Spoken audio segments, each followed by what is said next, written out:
afternoon, and welcome to this week's episode of LevelUp Cyber. My name is Tony Bryan, your host and Executive Director of CyberUp. Always excited to spend a good 30 minutes with everybody, having a really good discussion around some of our favorite subjects, workforce and cybersecurity, and really looking forward to today's discussion with Scott McCrady. Welcome, Scott, to the show. Thanks, Tony. Looking forward to it. So Scott and I recently met. We dove into the world a little bit around managed security services and the work he's doing with Soul Cyber. And I've had a pleasure of getting to know you a little bit, but for the sake of everybody else, I'd love to have you introduce yourself, talk a little bit about where you've come from and how you got to where you're at today. Yeah, sure. The background for me, I think, is a little bit typical, but also ironically not typical. Somebody once told me you have the most abnormal, normal background of any tech person they knew. I'm engineer by trade and training. I got super lucky in high school. I actually got an internship at IBM, which sort of got me onto the path. I was studying computers in high school, went to college, graduated college, went to EDS, and that was right during the security build out for the internet. And I got, it just seemed fascinating. So I got pulled into that. And at the time, EDS had big network operating centers, but the security technologies, nobody knew what to do with the data. It's like, okay, we got all these new tech to secure these new web infrastructure. Like, what do we do with that? And so I was starting to build out the original security operations centers to combine those with the network ones at EDS. From there, I got hired away and went and worked at which was really like the first MSSP and became the largest company called Riptech that became Symantec. I was super lucky. I got sent to Asia. I lived in Sydney, Australia for 4 years, built out security operations in Sydney and Tokyo, and worked in India. Amazing in the time there. I have to go to Sydney for 4 years. I think is a job that most people would love to have. And then got pulled back to the US, back to DC, where I ran the global business. Big MSSP, 6 security operations centers, like 600 people. So that was a fantastic run. Did that for, 12 years, 13 years. Went to a company called FireEye Mandiant. Great company there, pre-IPO. Wanted to go somewhere smaller where you could make a bigger impact. Built their MSSP business. And then from there, started Soul Cyber. So I've been in the space, 20 years. And it's been a really fun run. So I can imagine you referenced SOC several years ago, as it was probably very early in its infancy of just even the idea of starting to think around the need of having a 24/7 coverage for when something went wrong. Mm-hmm. What do you think has been, and that's a big question, but we'll try it, right? What do you think has been the biggest evolution around kind of the services, managed security services, then to now? Has there been a huge change or? What is, what's, here's the baseline of services you think change quite a bit, and let's actually start with what is the baseline of services and then how have they changed. Is probably a better way to structure that question. Yeah, it's a great question, because part of the problem is the core services haven't really changed that much, ironically, in 20 plus years. And so the original function of managed security services was, imagine that you're a global 100 or global 1000 company. You build out this security infrastructure. You've got security people in your team, but the data is still significant. And looking at that data that the security devices generate needs a level of computer intelligence and tooling, plus a set of people that can look at that data and make sense of it. So the original model was relatively simple. Take all your security data, ship it to an MSSP. The MSSP would run that through some clever analytics, put it in front of an analyst, and the analyst would then research to figure out whether or not something bad was happening based on that information. Back then, we'd kick that information in the form of alerts back to these global 1000 companies, and they would consume them and say, okay, Symantec, looking at all of our tooling, feels that this is a really big problem, and we need to go look at that problem and fix it. That still to this day is the primary managed security service offering that you see out there in the market. The viewpoint is most of the companies these days are looking for more out of their providers than essentially a alerting service. You'll hear a lot of people say, my MSSP has become very noisy, meaning that they're giving me more work, not less work. But the core ability around that is still needed, and the focus is sort of been shifted down market. But the model is still based on the fact that you're dealing with a Fortune 100 company that has the people to consume that information. And if you're a mid-market company at anywhere from 200 employees to even 10,000 or 15,000 seat companies. We work with companies bigger than that, and they don't actually have a lot of security people. It's really hard to keep your security folks. So consequently, I think that there's a massive evolution in play around what organizations are wanting out of their MSSPs. Finding the button. So on the I want to take us even just one step back. What, in your words, what is the biggest difference between a managed service provider and a managed security service provider? Like, because I know that and I think right before we hopped on here, you and I talked a little bit, right? We're like, managed services have started to do more in the idea of cyber, but also there is a clear differentiator between the two of them, and what you just described is probably different than what you're going to get from a managed service provider. So just, I think, an important kind of baseline set of expectations for everybody. Yeah, it's a great point. There's, if you think about Venn diagrams, right? There's an overlap in the middle. But to start at the history, MSPs were traditionally your IT shops for organizations, right? So they were arms and legs at the office. It was the deployment of hardware. It is the support of infrastructure. That could be telephony, that could be printing, that could be laptops, desktops, it could be servers. Anything and everything needed to make that company have an IT function. That was the traditional MSP service. The MSSP service I just talked about. And they were very discreet and actually oftentimes worked together, because to do MSSP well, you really need to understand security well, and you need to have some pretty comprehensive and capable people and tooling to do that. What we've seen in the past few years, which in a lot of cases is doing a bit of a disservice to the customers out there, you're starting to see a lot of the MSPs claim to be MSSPs. And there are a few that actually can do sort of what we do, but most of them are selling security tools and then saying that they're an MSSP. We talked to a company the other day, and they're like, "Hey, we've got 2 or 3 people out in Abilene, Texas, and they have this little tool that they use." And another MSP, so they do MSSP services, but they were just looking at logs once a week. So I go to a lot of partner events and channel events, and there's a really big conversation happening inside the channel ecosystem about trying to be more clear on what an MSP versus an MSSP does. And if you're not really doing high-end security detection and response 24/7 with very capable people, you probably don't need to call yourself that. I think one of the reasons is the MSPs are starting to see some liability come down the pipe by saying, "Hey, we're doing advanced MSSP services." And then obviously, even the best companies, even the best MSSPs, it's, breaches happen. We contain them as quickly as possible. That's part of the core thing is like, hey, if something bad happened, can we stop it? Yeah, we can. But I think the MSPs are starting to realize that they're taking on quite a bit of liability by moving into the security space so heavily with maybe not the capabilities needed. So let's say I'm a potential customer, right? I'm that 200 seat company that I've got an IT person in house. I've got my business is going, I've got an infrastructure where somebody's hired, their laptops are done. How do I know when I'm ready to make that transition from an MSP or need the services of what a managed security service provider would be? Like, is there a telltale sign? Is there something there to really understand that I need to fundamentally? I think most companies at this point know security is important, and may feel like they're good with getting the MSP and adding the tool. If that's not good enough, what's that trigger for? Like, when would I need to know? Like, I need to up my ante here and get a little bit more aggressive. So that is such a good question, because we talk to a lot of companies about literally that exact question. Is they're saying, "Hey, right, I've got IT, I've got a couple tools, but I probably need more. But on the other hand, I don't really want to spend the money." And we try to do a lot of education. There's 3 or 4 check marks that you can think about as a 200 seat company.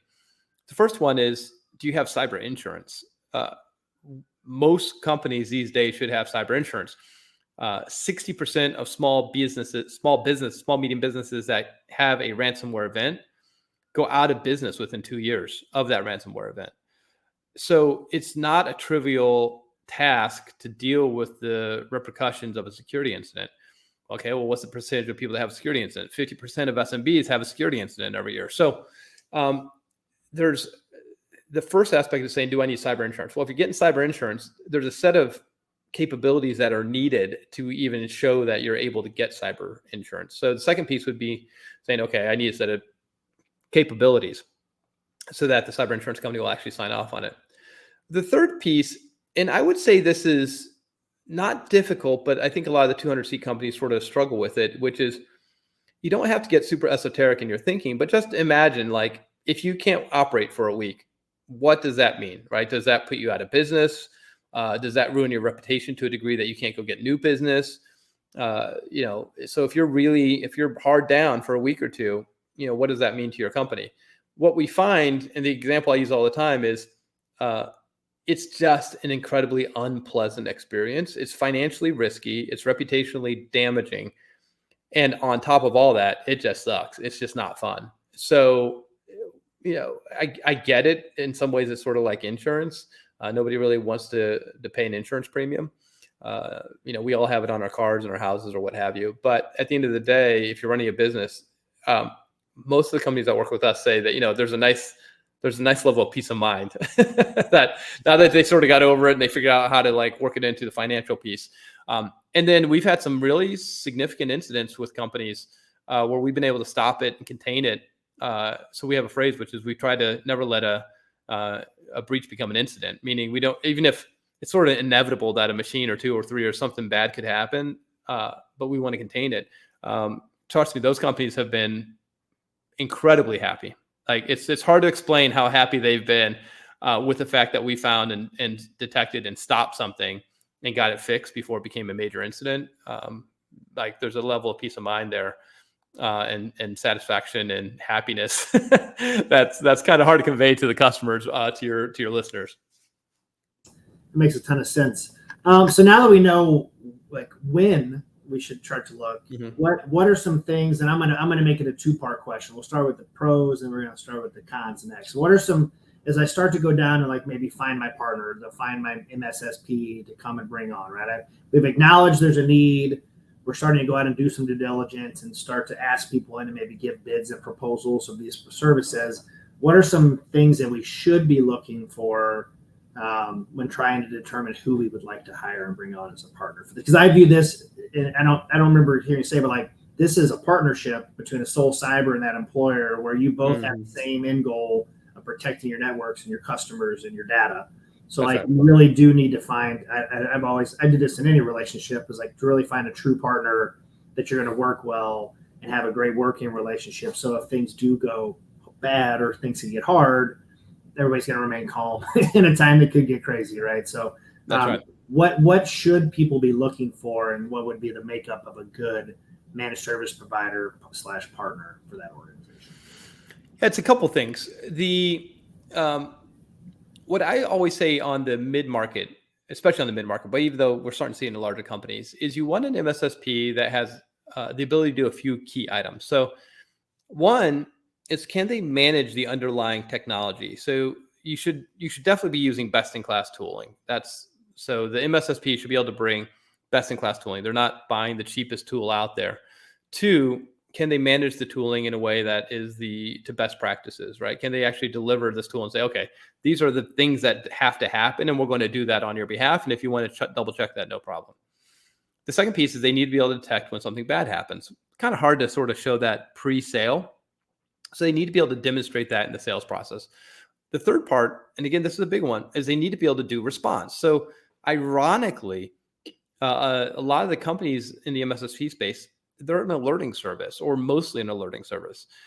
So they're sending information to the customer. The customer has to grab that and do something with it.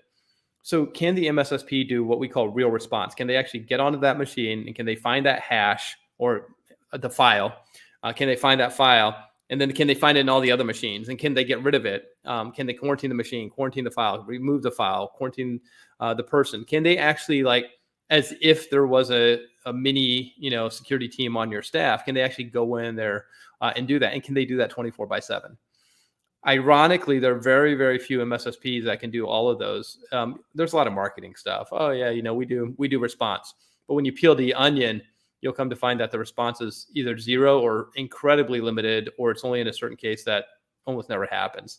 You'll see companies out there like, oh, well, if you give us API access to this esoteric thing, and then if this certain type of event happens and we can go in and use this API to quarantine this thing over here.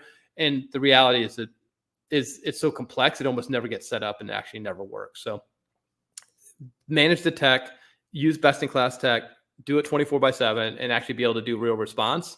Those are the things that you're looking for. And if you get that, then you're in place with a partner that can actually sort of respond on your behalf when something's happening versus, hey, we sent you some information. It was up to you to sort of tell that was a bad thing. You should have jumped on it. And that's unfortunately a lot of what's out there.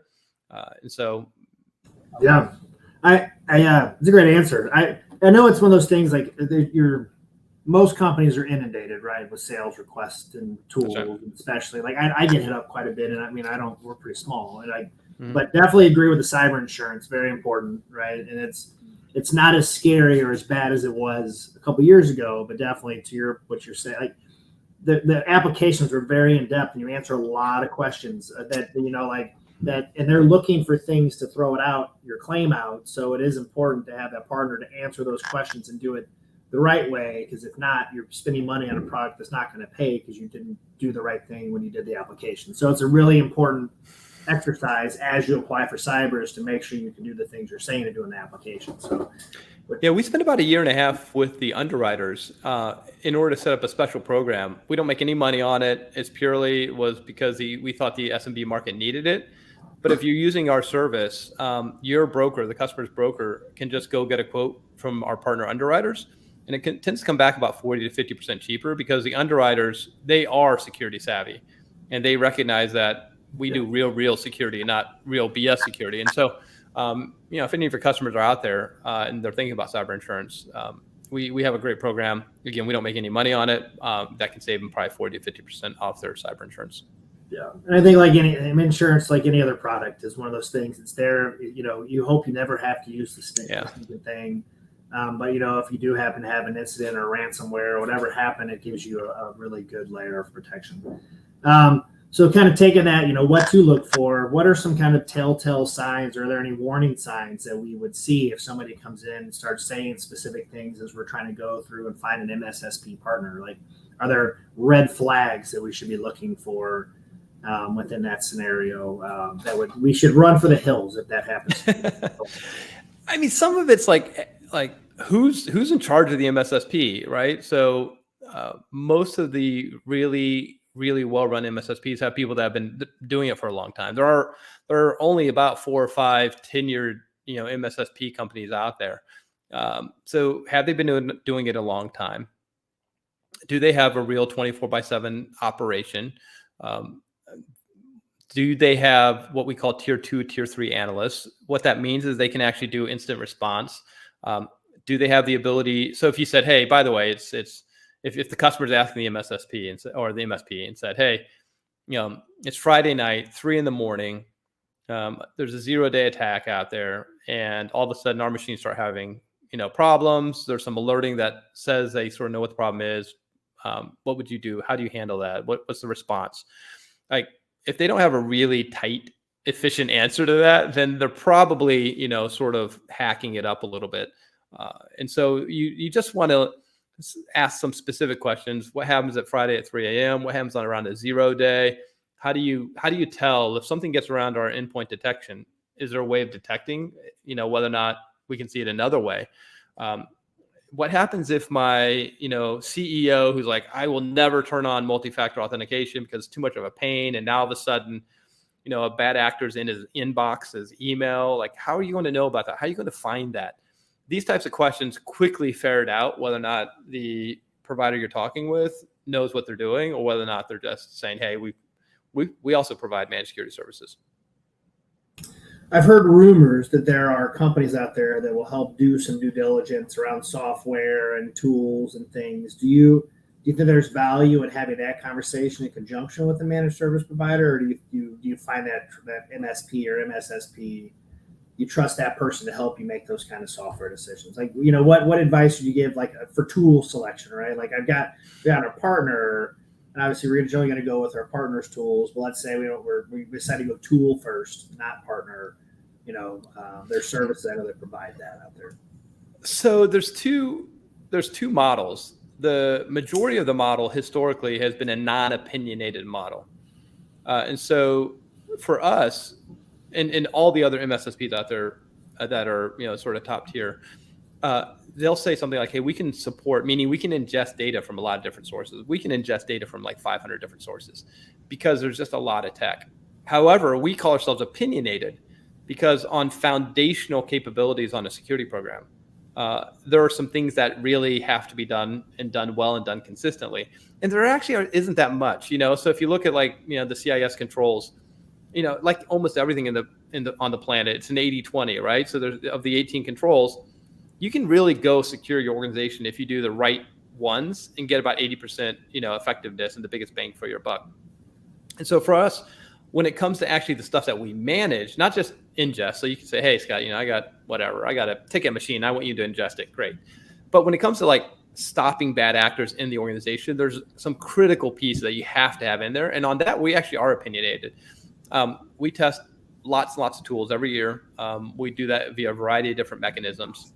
We use best-in-class tooling. And that best-in-class tooling, we can explain why we think that's best-in-class tooling.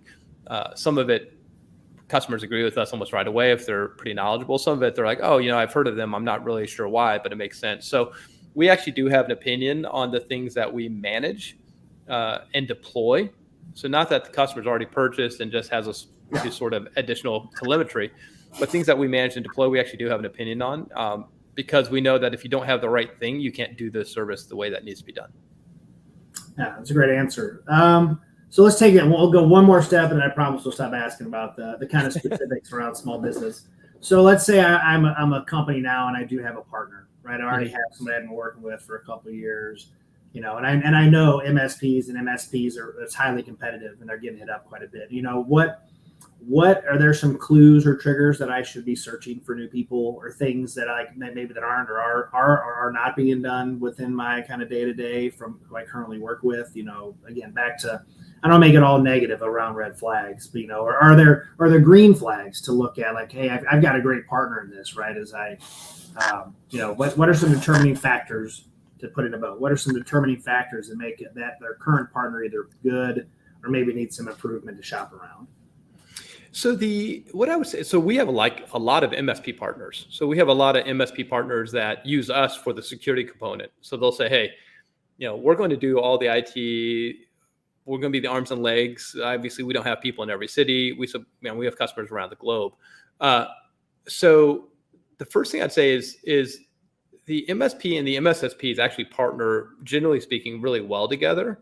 And so one of the things that can be asked is, hey, I would like security services. Who's doing the security? If you're talking to your MSP, right?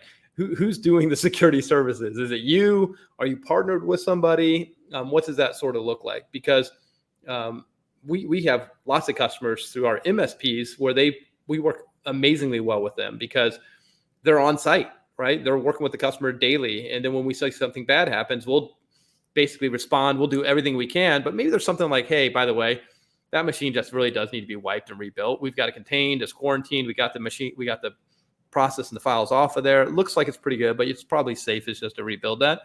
And we'll just have our MSP partner roll out there and do that. So MSPs and MSSPs actually work really, really well together.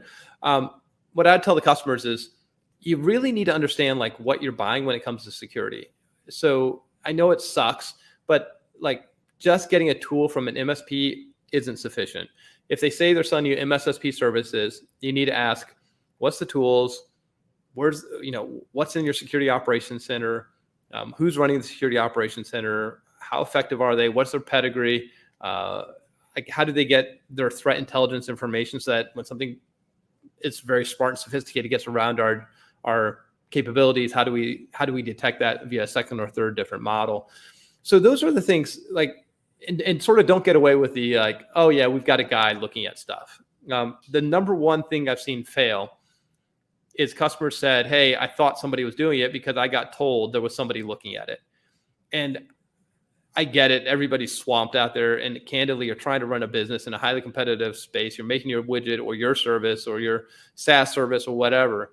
But you really do have to it's not a lot of questions, maybe 5 or 6, but if they say they have somebody looking at it, that's not enough, right? You need to dig a little bit deeper and find out who's actually delivering the capabilities. That's good advice. I mean, I think it's the good old fashioned, don't assume what you don't know and ask some specific questions. And I just think the hard part for especially a lot of, I know the startup space, that's a whole nother jar of worms. We could probably do a whole show on just, how to, you're just trying to build a company and how do you incorporate this stuff in absence of, foregoing other things. But I feel like great advice, especially for a small to mid-sized company who're just trying to understand what they have and what they're paying for and how to actually make it work for them. Because I'm going to assume that some of them just don't even know, what I mean, what they're doing. If I'm in banking or any type of like whatever, I might not have a sense of what those are. So as you look ahead, right, and I feel like we would be remiss not to say the letters of AI in a conversation in 2024, right? Like you got to incorporate AI into the discussion. What do you see the role of AI looking ahead into like managed security services, and how does that get incorporated into some of the things that you guys are doing to help kind of stop, bad threat actors against, companies? So I think, this is obviously a question that comes up a lot in today's world. There's a couple of things that really matter. The first thing to think about is managed security services is a people business. We hire a lot of people across the industry. We like to keep our people. We try to train our people. And we're constantly looking for ways to make their job sort of two pieces. One is make it easier to be effective. And two, make it more enjoyable, right? How do you keep the job interesting? So that's sort of the day-to-day managed life inside of managed security services. Now you have AI coming in here. And we're going to talk about hitting two pieces. So the first aspect of AI is the bad actors are going to use it first, like always. They're they have an ability to pivot and use esoteric and new tools pretty quickly. Breakout time means the time that a bad actor gets onto your machine or my machine and gets across the network, right? So they get off that machine and into the network is on average about 7 minutes. The assumption is that breakout time is going to go down, meaning they're going to be able to get into the network faster and have access to more resources faster than the average of 7 minutes. So AI starts coming into play in two areas. The first one is the tooling that is being deployed. All the tools are basically in the AI game right now. And the AI game at the tooling standpoint is on the speed of development. So can they develop net new code into the tools faster? And then two, can they use AI to look for pattern behaviors that are faster and more subtle than they could in the past, so that as bad actors use AI, they can pick it up faster. So the tooling is going to have AI in it, I think, sooner than what you'd see traditionally inside the MSSP space. The second piece then is in the MSSP space, and it comes to the SOC. Well, what you're probably going to see is the ability for analysts to gather data and validate faster. I think that's where you're going to see it the quickest. So an analyst, let's just say that in our run book, when we see a certain type of attack, there's 20 things that they have to go do. They have to go to these certain locations. They have to send this piece of code into a sandbox, blow it up, explode it, track it down, bring that back, validate it, go see if it's still on the machine, right? Blah, blah, blah, right? And then that's probably from some traditional bad actor, right? So then you got to go find out who that is. Is it Aqua Panda? Okay, now how do they tend to act? Then you got to summarize all that, right? And then you got to contain it, and bang, your incident's done. And maybe that took 20, 25 minutes, which is really blazingly fast, by the way. I think where you're going to see AI come into MSSP services is that process will get faster and easier for the analyst to do, because what AI is very good at right now is going to different locations and gathering all that information. So you can put something into a search and a query and have a lot of that information pulled back for the analyst on their behalf, or kick off and actually run and pull that data instead of them having to go through and click all the buttons themselves to go do that. So I think you're going to see AI into the AI console from a playbook standpoint, to go run playbooks on their behalf faster and to pull the information back and summarize it so that they're not having to do so much typing themselves of like, okay, this is exactly what we did over the last 20 minutes. Yeah, that's a great answer. I think it's interesting because like once you throw it into ChatGPT or whatever AI tool you're using, it's there forever, right? So like in theory, you should be able to go find what people are searching about you out there in the internet, or kind of put it into your data sets, because it's gonna learn as we go. So I'm interested to see what that does for kind of future questions and things, especially if you are trying to find out what's out there about your group. And I think I speculate it's going to just make things a little bit easier to process the logs and the bebops and boops that you're getting to really determine false or not false, in both ways, right? I think it's going to help the bad actors move faster and quicker. I think it's going to help the good actors move faster and quicker.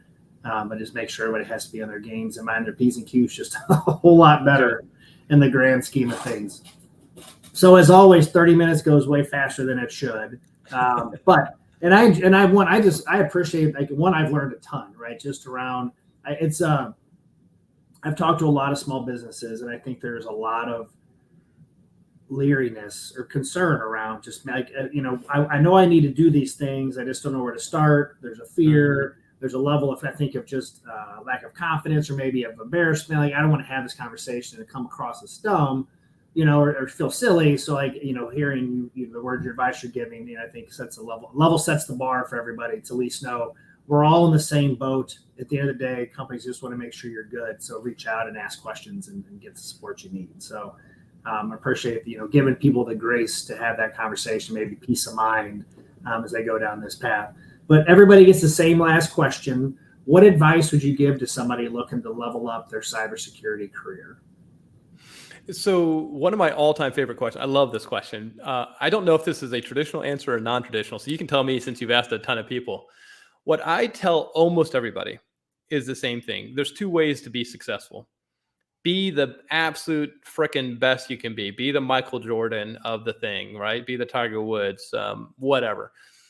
The other way for us mere mortals is what I call talent stacking. And it's been probably the biggest success accidentally on my part. And most of the people that I know that have been very successful, same sort of thing. And that is the ability to take your core skills. So I was a network and security engineer, right? And then stack some additional capabilities on top of that. And believe it or not, that can be very non-technical. That can be, you're just a person that's really fun to be around. And fun, I don't mean like, haha, jokey, but like, wow, that person's really nice. They're like, they always give good feedback. They work well on the side of a team. They get the work done. So that could be one. Two, it could be product and project management, the ability to sort of structure things out and make everybody's life easier by making sure things get accomplished. It could be public speaking and the ability to convey ideas easily. So what I tell everybody is, or it could be like multiple technical things. It could be like, hey, you're good at cybersecurity, but ironically in today's world, so when I was sort of getting into the space, we were all sort of generalists that got into security. So we all sort of knew how like the networks worked. Amazingly, a lot of the analysts we hire these days, they're incredibly good security analysts, but believe it or not, they don't actually have the depth of knowledge of like Linux and networking and some other things that we were all sort of expected. Well, you can talent stack there. You can say, okay, I'm going to learn how to do some coding. I'm going to learn how to do some like white hat hacking. I can learn how to do like, how does Linux work? So what I tell everybody is, if you want to be successful, figure out how to stack some talent, stack some skills that provide value in different ways. And it's very hard for companies to get rid of you, because it's hard for us to like hire like, oh, somebody who's really good at speaking as a job. But if we find out that, Tony is good at speaking, then, hey, great, we're going to have you come and do it. So it's what I try to tell all the young people I talk with, which is get good at something, find something that you enjoy doing. It doesn't have to be your all-time passion. I love playing golf. I was never going to make money at golf. So I like security too. So I was like, let's make some money at security. And then I just happened to get super lucky. My university forced me to take 4 years of speech course. It was mandatory. Hated it, thought it was the worst thing ever, fought it, complained about it. And then lo and behold, it's helped my career probably more than anything. So yeah. That's in absence of college, I always advise Toastmasters is a great way to go learn public speaking and build some confidence. I know I've recommended a lot of people over the years. It's just a great way to just learn a cadence and a format. But that's a great answer. I would have saw it. Business skills are always great. I mean, there's a lot of opportunities, like, your own career. You described working for multiple companies and decided I want to do it on my own, right? Like, and I could do this. So like, learning the ins and outs of accountings and macro and microeconomics, I'm sure doesn't sound that exciting when you're taking a cybersecurity degree, but definitely pretty important as you're trying to, create budgets and revenue projections and things like that around. But Tony, it's so I love that. First of all, macro and microeconomics helps your personal life. It helps you with investing and, just running your own family business. But two, it was probably one of the secrets to our success was we sort of saw the Federal Reserve raising rates. And so we made sure that we had a lot of extra money in the bank in order to make sure that as we sort of work our way through this 2-year process. So there's a lot of things like that. Macroeconomics helps. There's a lot of areas that you can go and find interesting information and go and become and your own expert on that can really add value to a company. Well, macro is definitely playing a factor in 2024, especially given an election year. So, I'm sure, it's always worth looking at those different aspects. But man, Scott, I really appreciated the conversation today. I feel like we could probably go on for another 10 or 15, but we'd probably we're losing people. So appreciate the conversation. I encourage you, if you guys are interested, reach out to Scott. Soul Cyber is doing some great work on the managed security services side. I know they've got customers all over the place, but headquartered out of the Dallas area, Dallas-Fort Worth area. So I encourage you to take a look at what they're doing and find a good trusted partner. You're never going to go wrong when you find a partner to work with that you value, same core values, same work ethic, and you're on the same page and kind of openly communicating. Everybody's going to come out in the end. So appreciate the conversation, appreciate the advice, appreciate everybody for listening today, and until we're back next week, have a great week. Thank you guys so much. Thanks, everyone.